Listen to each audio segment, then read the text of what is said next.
ప్రభునందు ప్రియమైన శ్రోతలకు వందనములు.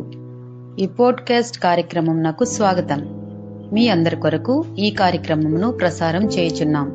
విని దైవాశీస్సులు పొందుకోగలరు. ప్రభుయేసుక్రీస్తు నామమున మీకు శుభములు, వందనములు తెలియజేస్తూ ఉంటున్నాను. నేటి ధ్యాన వాక్యము నిమిత్తమై యెషయా గ్రంథము 7వ అధ్యాయము 14వ వచనం మనం చదువుకుందాము. కాబట్టి ప్రభు తానే యొక్క సూచన మీకు చూపును, ఆలకించుడి. కన్యక గర్భవతి కుమారుని కని అతనికి ఇమ్మానుయేలని పేరు పెట్టును అని ఇక్కడ వ్రాయబడి ఉన్నది. మనము ఈ మాసములో అంటే డిసెంబర్ మాసములో ప్రజలందరికీ ఒక పండుగ గుర్తొస్తుంది. ఆ పండుగ ఏంటంటే క్రిస్మస్. క్రిస్మస్ అంటే జనులకు ఎంతో ఇష్టము. ప్రజలందరికీ క్రిస్మస్ అంటే చాలా ఇష్టము, చాలా సంతోషకరమైనదనమాట. క్రిస్మస్ పండుగ క్రైస్తవులు మాత్రమే కాదు, కానీ ప్రతి ఒక్కరికి నిలిచిపోయే పండుగ క్రిస్మస్. అంటే క్రిస్మస్ అంటే క్రీస్తుకు ఆరాధన అని అర్థము.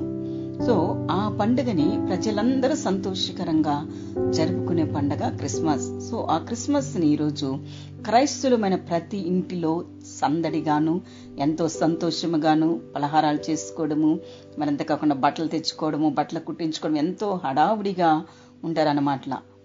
సో ఈ రోజు మనము ఆ క్రిస్మస్ పండుగ గురించి మనము తెలుసుకుందాము. క్రిస్మస్ పండుగ అంటే ఏంటి, క్రిస్మస్ అనగా ఏంటి అని మనము తెలుసుకుందాం. క్రిస్మస్ అనగా క్రీస్తుకు ఆరాధన, అంటే క్రీస్తును ఆరాధించేది, క్రీస్తుని మనము గణపరిచే దినము క్రిస్మస్. క్రిస్మస్ అంటే అనేకులు ఇంటి ముందు స్టార్లు పెట్టుకుంటారు, క్రిస్మస్ ట్రీ పెట్టుకుంటారు, గృహాలలో ఎంతో డెకరేషన్ చేసుకుని ఉంటారనమాట. సో దానికి కారణము ప్రభుని యేసుక్రీస్తు పుట్టుక. యేసుక్రీస్తు పుట్టుక వలనే క్రిస్మస్ అని మనందరికీ తెలియజేస్తుంది అనమాట. యేసుక్రీస్తు పుట్టుక ప్రతి ఇంట్లో, ఏ ఇంట్లో అయితే ఒక స్టార్ ఉంటుందో ఆ ఇంట్లో నిజంగా వీళ్ళు క్రైస్తవులు, వీళ్ళు క్రిస్మస్ పండుగ చేసేవారని లోకమంతటా ప్రజలు చూసిన వారందరూ కూడా ఐడెంటిఫై చేస్తారనమాట. సో అదే విధంగా ఈరోజు క్రీస్తు అంటే క్రిస్మస్ అంటే క్రీస్తు ఆరాధన. క్రీస్తును మనము ఎందుకు ఆరాధించాలి, ఆ క్రిస్మస్ పండుగ విశేషం ఏంటని మనం తెలుసుకుందాము. సమయం మనం చదువుకున్నట్టుగా యెషయా గ్రంథం 7వ అధ్యాయము 14వ వచనం. కాబట్టి ప్రభు తానే ఒక సూచన మీకు చూపును, ఆలకించుడి. కన్యక గర్భవతి కుమారుని కని అతనికి ఇమ్మానుయేలని పేరు పెట్టినని ఇక్కడ వ్రాయబడింది. ఇక్కడ యేసుక్రీస్తు పుట్టుకను గురించి ఎన్నో సంవత్సరాల క్రితము యెషయా ఇక్కడ ప్రవచన రీతిగా ఈ మాట చెప్పుచున్నాడు. ఇదిగో కాబట్టి ప్రభు తానే ఒక సూచన మీకు చూపును, అంటే ఒక సూచన ఆయన మీకు చూపును, కన్యక గర్భవతి కుమారుని కని అతనికి ఇమ్మానుయేలని పేరు పెట్టుబడును అని చెప్పేసి ఇక్కడ వ్రాయబడి ఉంటున్నది. సో ఇమ్మానుయేలు అనగా దేవుడు మనకు తోడు అని అర్థము. సో దేవుడు మనకు తోడుగా ఉండాలంటే, ప్రభు మనతోనే ఉండాలంటే ఆయన దేవుడిగా ఈ లోకానికి పుట్టాలి, రక్షకుడుగా ఆయన ఈ లోకానికి పుట్టాలి. మనకు ఎల్లప్పుడూ ఆయన తోడుగా ఉండాలంటే ఆయన మనిషిగా ఈ లోకానికి వస్తేనే మనకు తోడుగా ఉండగలడు.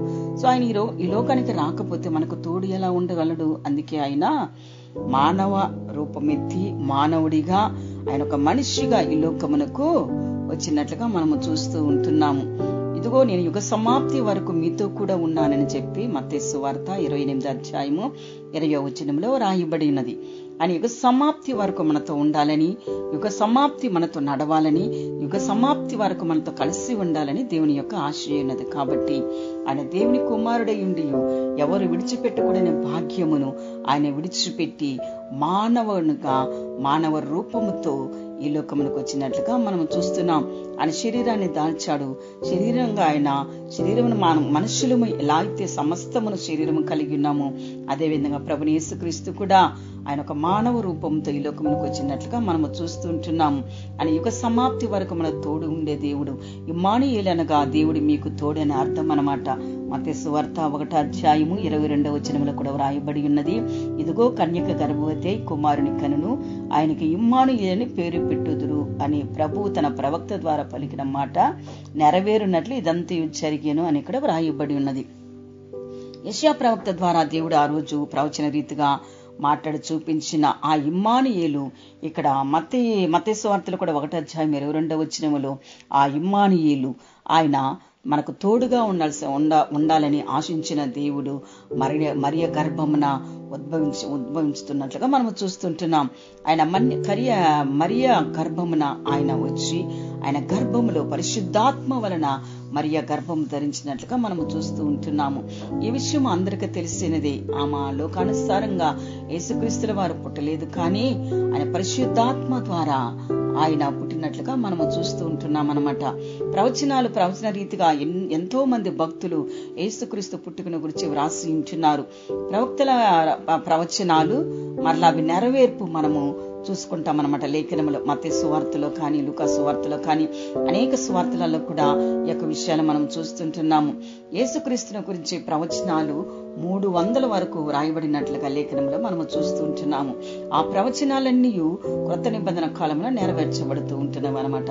యేసుక్రీస్తు కన్య మరియ గర్భమున ఆయన ఉద్భవించినట్లుగాను, ఆయన యేసుక్రీస్తుగాను, ఆయన ప్రభువుగాను, ఆయన ఇమ్మానుయేలుగాను ఉంటున్నట్లుగా మనం లేఖనాలు మనం చదువుకుంటున్నాము.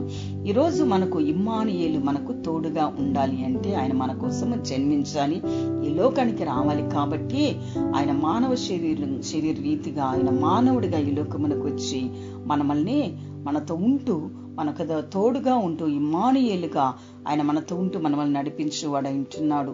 సో ఈ రోజు నువ్వు అటు ఇమ్మానుయేలును నువ్వు కలిగి ఉంటున్నావా? ఏదో పండగ చేసుకుంటున్నావు, పండగ ఆచరిస్తున్నావు, నేను క్రైస్తవునని చెప్పుకుంటా ఉండవచ్చును, కానీ ఆ ఇమ్మానుయేలు నీకు తోడుగా ఉన్నాడా లేడని మనము పరీక్షించుకోవాలా.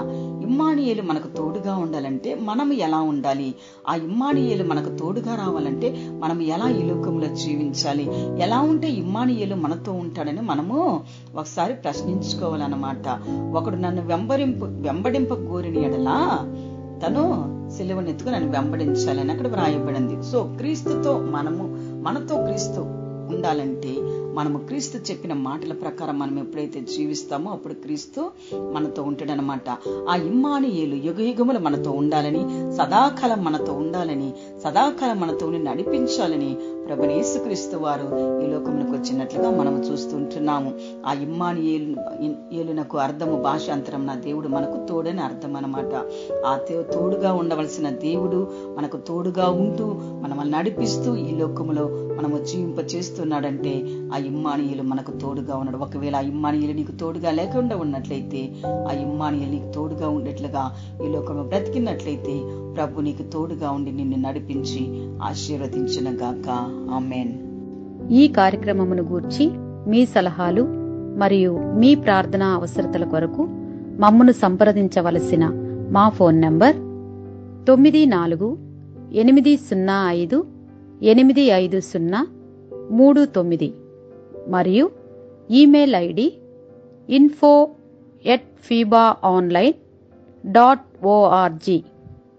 మా ఫోన్ నంబర్ మరొకసారి 9480585039. Email ID info@fibaonline.org.